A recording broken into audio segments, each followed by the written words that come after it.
বিসমিল্লাহির রহমানির রহিম। অনারেবল ইসলাম প্রিয় তৌহিদি ভাই ও বোনেরা, আসসালামু আলাইকুম। বিশ্বের যে প্রান্ত থেকে আমার আজকের বাংলা কোরআন পাঠ অনুষ্ঠানটি শুনছেন, ডিজিটাল বায়োকেমিক মেডিকেল সায়েন্স হসপিটালের পক্ষ থেকে ডক্টরস টক টিভি 100K চ্যানেলের সকল দর্শক শ্রোতাদেরকে জানাচ্ছি আন্তরিক অভিনন্দন।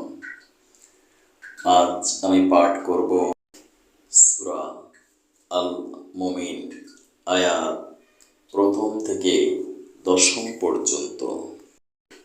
আয়াত 1, হামিম। এর অর্থ মহান আল্লাহ তাআলা ছাড়া কেউ জানে না। আয়াত 2, এই গ্রন্থ আল্লাহ পাকের কাছ থেকে অবতীর্ণ হয়েছে, তিনি পরাক্রমশালী ও সর্বজ্ঞ। আয়াত 3, তিনি মানুষের গুনাহ মাফ করেন, তওবা কবুল করেন, তিনি শাস্তি দানে কঠোর, তিনি বিপুল প্রভাব প্রতিপত্তির প্রভু, তিনি ব্যতীত আর কোনো মাবুদ নেই। একদিন তার দিকে সবাইকে ফিরে যেতে হবে। আয়াত 4, হে নবী, আল্লাহ পাকের অবতীর্ণ করা এ আয়াত সমূহ নিয়ে শুধু তারাই বিতর্কে লিপ্ত হয় যারা কুফরি করে, অতঃপর শহরে বন্দরে তাদের বিচরণ যেন কোনো দিনই আপনাকে প্রতারিত করতে না পারে।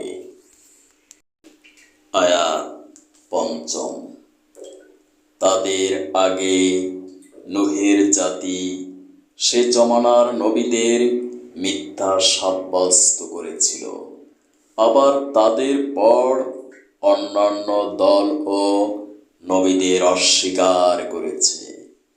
প্রত্যেক জাতি তাদের নবীদের পাকড়াও করার জন্যে তাদের বিরুদ্ধে অভিসন্ধি এঁটেছিল এবং সত্যকে ব্যর্থ করে দেওয়ার জন্য তারা অন্যায়ভাবে যুক্তিতর্কে লিপ্ত হয়েছিল।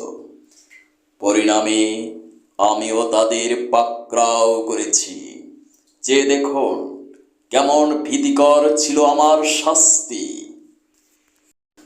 আয়াত 6, এভাবে কাফেরদের উপর আপনার প্রভুর বাণী সত্যি প্রমাণিত হলো যে এরা সত্যি সত্যি দোজখী।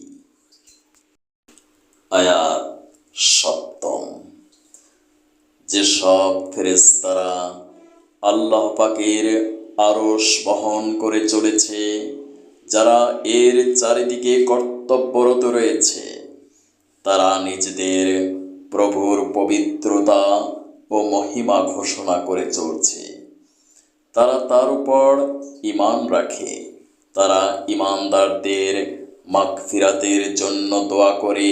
তারা বলে, হে আমার প্রভু, আপনি আপনার অনুগ্রহ ও জ্ঞান সহ সব কিছুর উপর ছেয়ে আছেন, সুতরাং সেসব লোককে আপনি ক্ষমা করে দিন যারা তাওবা করে এবং যারা আপনার দ্বীনের পথ অনুসরণ করে।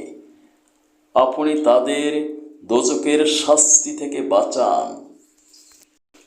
আয়াত 8, হে আমাদের প্রভু, আপনি তাদের সেই স্থায়ী জান্নাতে প্রবেশ করার যার প্রতিশ্রুতি আপনি তাদের দিয়েছেন, তাদের পিতামাতা, তাদের স্বামী স্ত্রী ও তাদের সন্তান সন্ততিদের মধ্যে যারা নেক কাজ করেছে তাদের ও জান্নাতে প্রবেশ করান।